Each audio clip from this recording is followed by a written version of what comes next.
A hernia is a protrusion of the inside of the abdominal cavity through the abdominal wall or groin. They're very common. They affect predominantly men who are a little bit older, middle-aged, but also young patients as well, and also they affect women. There are different types of hernia. The commonest we see here are hernias in the groin, which are called inguinal hernias, but also we see hernias around the belly button called umbilical hernias, and other hernias of the abdominal wall. For example, after surgery where a hernia is developed, it's called an incisional hernia.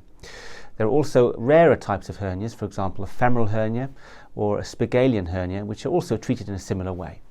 What are the causes of hernias? Quite often we don't know why patients have developed hernias. They're more common in elderly patients and older patients. If patients have a very active job, or if their job involves a lot of lifting, then hernias can be made worse and they do contribute to hernias developing. Some hernias develop after surgery, for example where the wound is broken down, and they're called incisional hernias. Other patients have hernias since birth, usually at the belly button, called umbilical hernias, and these are very similar to hernias that develop in adult life and are treated in the same way. What are the treatment options for hernias?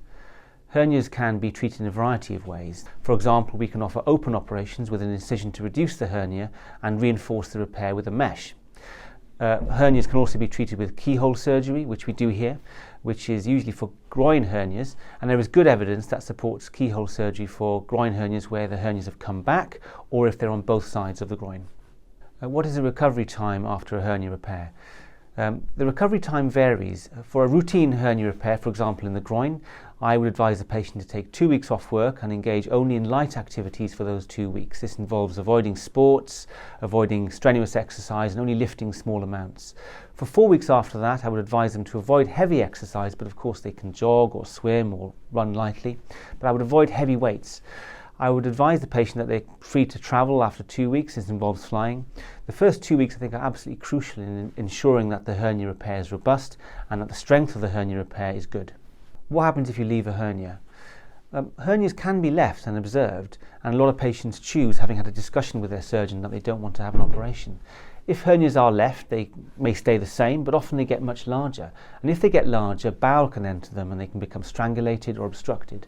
These are emergencies and often require emergency surgery to sort them out. Hernias that are not symptomatic, where the patient is not complaining of any problems, may be best observed, but actually if they become painful or if they become larger, I would advise the patient to seek advice from their surgeon.